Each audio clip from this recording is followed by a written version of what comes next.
ची बातमी ओबीसीच्या आरक्षणाला धक्का लागणार नाही असं पुन्हा एकदा आश्वासन फडणवीसांनी दिल्याचं बावनकुळेंनी म्हटलंय।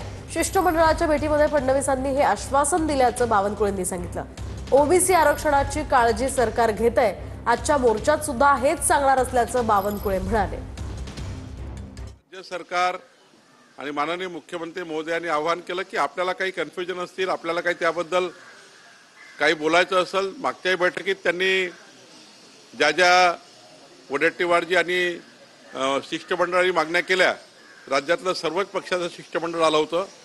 त्या सर्व शिष्टमंडळाला माननीय मुख्यमंत्री देवेंद्र फडणवीसजींनी आश्वासित केलं आहे की ओबीसीवर कुठलाही अन्याय होणार नाही, ओबीसीच्या कुठल्याही त्या ठिकाणी आरक्षणाला धक्का लागणार नाही। त्यामुळं आजच्याही मोर्चामध्ये आम्ही त्यांना सांगणार आहे की ओबीसीच्या कुठल्याही आरक्षणाला धक्का लागणार नाही आणि ओबीसीचं कुठलंही त्या ठिकाणी आरक्षण जाणार नाही, याची काळजी राज्य सरकार घेत